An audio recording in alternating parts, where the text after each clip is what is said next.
राज्य उपमुख्यमंत्री एकनाथ शिंदे साहेब यांनी सुरू केलेल्या योजना जवळपास बंद पडतायत। आता मला जो लाडका भाऊ योजना सुरू केली होती त्याच्या काही मुलांचा फोन आला।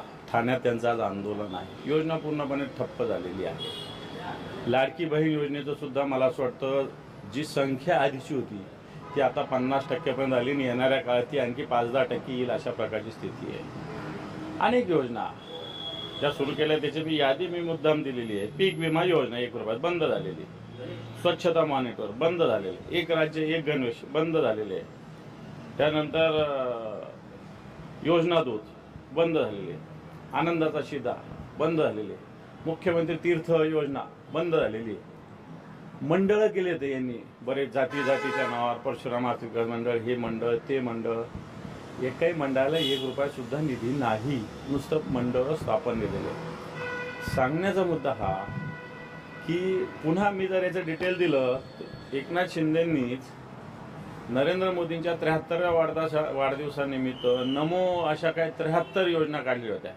या 73 पैकी 3 सुद्धा सुरू नाही आहे। आणि महायुती हीच या निवडणुका जिंकणार आहे। पूर्णपणे स्थानिक स्वराज्य संस्थेच्या निवडणुकांमध्ये अतिशय उत्तम यश महाराष्ट्र आम्हाला देईल हा मला विश्वास आहे। अंबादास दानवेंनी एक ट्विट केलेलं आहे की एकनाथ शिंदे मुख्यमंत्री असतानाच्या काही योजना ज्या आहेत त्या बंद केल्या जात आहेत। चला, अंबादासजींना किमान शिंदे साहेबांबद्दल एक चांगलं ट्विट करण्याची इच्छा झाली हे देखील महत्त्वाचं आहे। पण त्यांच्या सहित मी सर्वांना सांगतो, कुठल्याही योजना बंद करण्याचा आमचा विचार नाही। सगळ्या योजना आम्ही चालवणार आहे, कुठलीच योजना आम्ही बंद करणार नाही।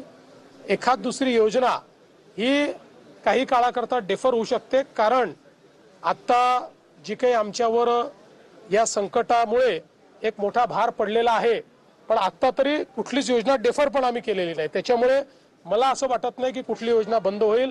आणि ज्या आमच्या फ्लॅगशिप योजना आहेत, लाडकी बहिणीची योजना असेल, शेतकऱ्यांना वीज माफीची योजना असेल, यातली कुठलीच योजना आमची बंद होणार नाही।